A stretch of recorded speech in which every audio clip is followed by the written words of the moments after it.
Kapag pinag-uusapan ng pagkain, madalas nating iniisip na kapag maraming tubig ang isang food product, mas mabilis itong mapapanis. Pero alam mo ba na hindi sapat na malaman kung gaano karaming tubig ang nasa pagkain? Sa food technology, mahalagang maintindihan ang pagkakaiba ng moisture content at water activity. At dito nagiging interesting ang food science. Ano ang moisture content?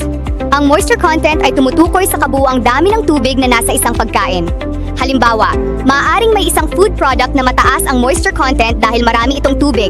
Pero hindi ibig sabihin na lahat ng tubig na iyon ay available para magamit ng microorganisms. Dito naman pumapasok ang water activity. Ang water activity ay tumutukoy sa availability ng tubig para sa mga microorganisms at iba pang chemical reactions sa pagkain. Sa madaling salita, ang moisture content, gaano karaming tubig ang nasa pagkain. Ang water activity naman, gaano karaming tubig ang available para magamit. At bakit ito mahalaga? Dahil ang microorganisms tulad ng bacteria, yeast, at molds ay nangangailangan ng available water upang lumaki at dumami. Halimbawa, isipin natin ang dalawang food products. Pareho silang maaaring magkaroon ng mataas na moisture content. Pero kung ang tubig sa isang produkto ay mas bound o hindi madaling magamit ng microorganisms, maaaring mas mababa ang water activity nito.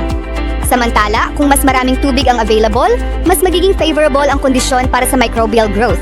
Kaya sa food preservation, hindi lang natin tinatanong gaano karaming tubig ang nasa pagkain, itinatanong din natin gaano karaming tubig ang available para sa microorganisms, paano pinapababa ang water activity. May iba't ibang paraan upang mabawasan ang availability ng tubig sa pagkain.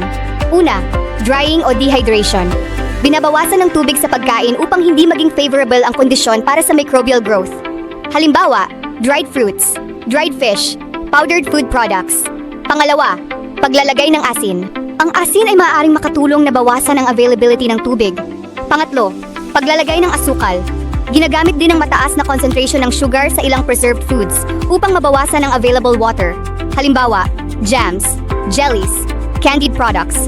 Importanteng tandaan, hindi ibig sabihin na kapag mababa ang water activity, wala ng microorganisms.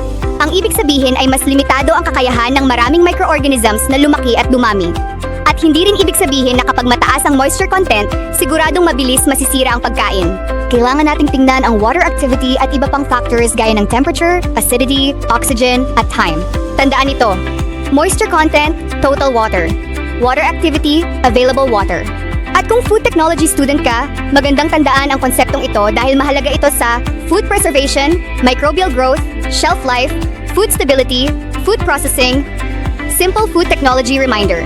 Minsan, hindi sapat na tingnan kung gaano karaming tubig ang nasa pagkain.